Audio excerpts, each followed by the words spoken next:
We all know the Seawind 1160 is the best performing cruising catamaran under 40 feet. And we're here to show you what it's like to live aboard one.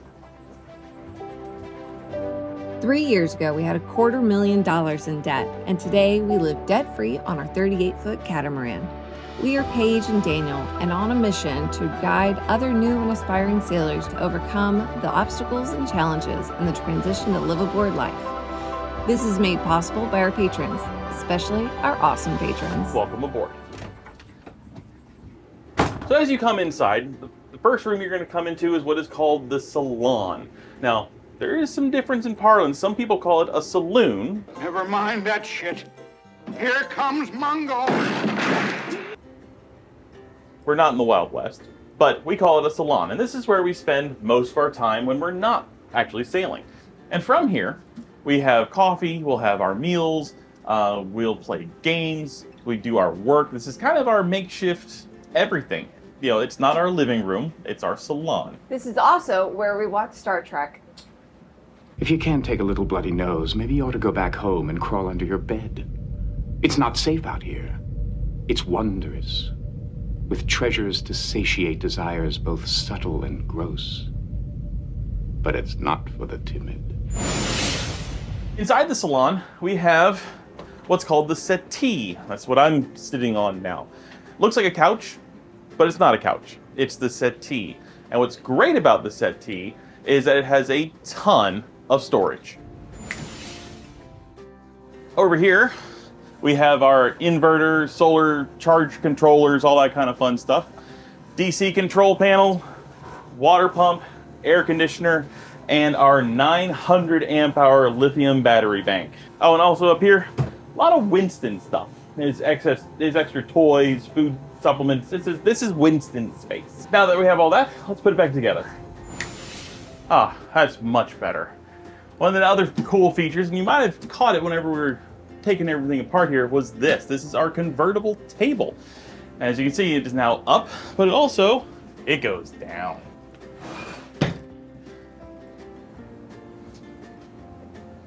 Now, one of the really cool features on the Seawind 1160 is this little extra storage compartment here, as storage is a premium on all boats.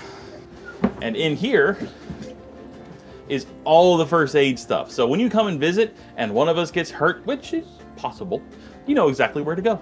And the final part in the salon is kind of what we've called the captain's corner here. It has our chart plotter, our VHF radio, and our stereo, because what's cruising without some good tunes? Now what's missing here? You might notice this big black area here. That was originally a television. It wasn't us that got rid of it. Someone along the way has got rid of it. Again, we are the 5th owners on this boat. This nice little panel right here hides the rat's nest of wiring that is behind it, and it is awful. So you may be wondering why we call it a captain's corner. It's because when this window's removed, we have access to the chart plotter from the helm, which is super sweet. Yeah, it's super awesome to have that there. So it really makes the port helm station really kind of the official captain's station on the boat. So one of the things that we have added to the boat is Winston's freezer. In here, we store all of Winston's meat. He eats 2 pounds of ground beef every day. And in this bad boy, we can store 60 days of Winston's meat. All right, so some of the things we love and hate, we're going to do about each space. Now, what we love about this space is the tri-folding doors. So basically, the companionway opens all the way up, so this becomes one huge, beautiful, usable space when we're underway or enjoying anchor. And one of the things that we hate is this table.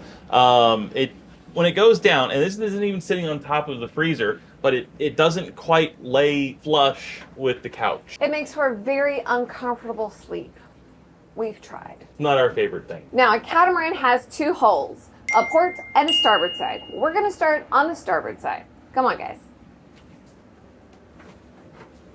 So when you come to visit, this is where you'll stay. It has a full-size bed, so 2 people can comfortably sleep, and your own private head. It is a wet head, but it's all to yourself. So what more could you ask? Above the bed, we have little lights. You have a light on either side, and then also a light down, way down here for the main and the head. Within the cabin, we have storage in these compartments here, as well as these right here. When you come to visit, we will have a special tiny closet just for you. This may be the most dangerous part on Plot Twist. Several times, Daniel and I have whacked our heads pretty hard going in and out of this head. Necessity is the mother of invention. That's why we put this up here. So Daniel and I don't whack ourselves in the head every time we go in and out.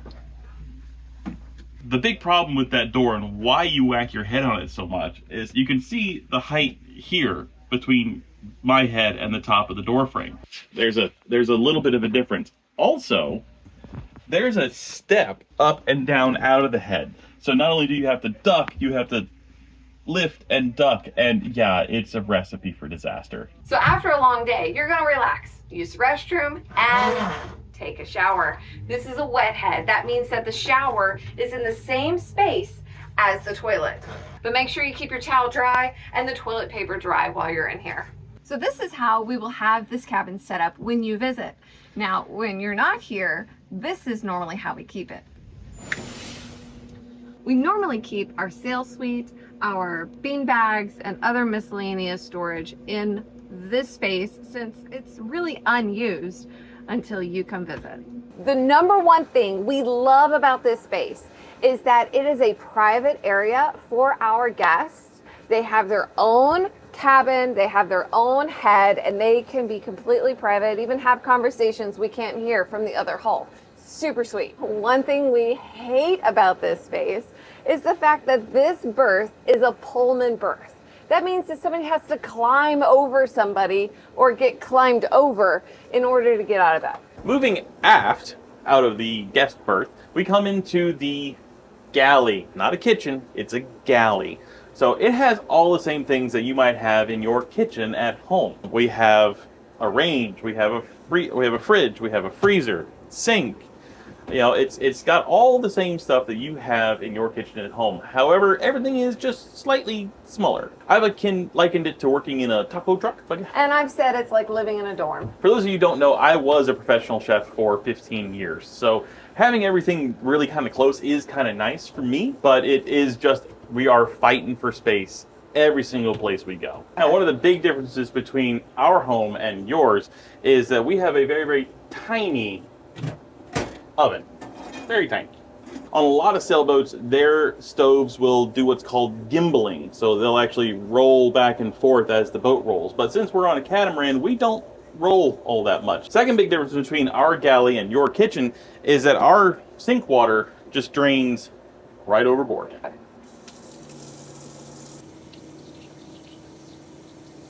One of the things that we absolutely love about the Seawind 1160 is this. We call this the pass. It goes just right into the salon. So we pass back and forth things all the time. Darling, can you grab me a drink? I'd love to. Here you go. Thank you.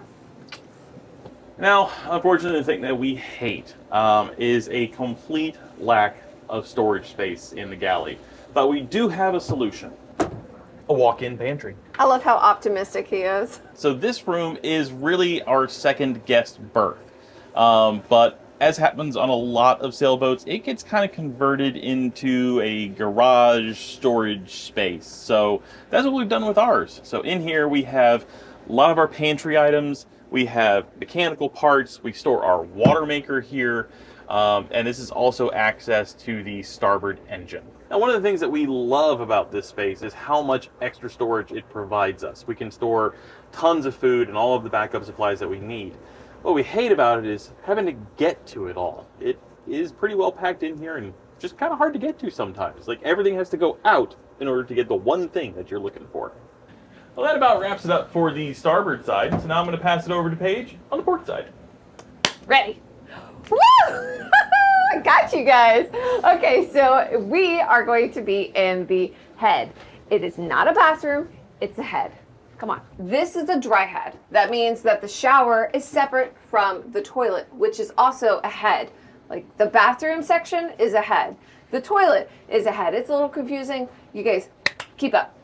On a Seawind 1160, the port side shower has access to the engine.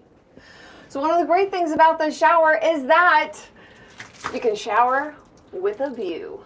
One of the important things that we have been asked about showers on a boat is that it's nice for them to have handholds and ledges.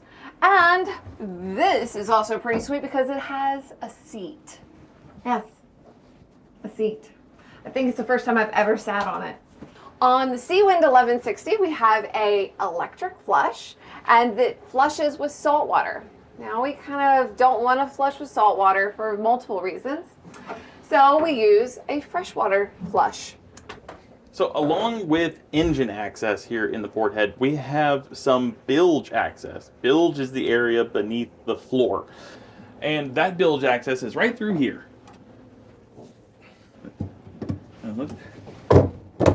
Actually, on second thought, we'll skip that. Yeah, we don't want to share a bilge.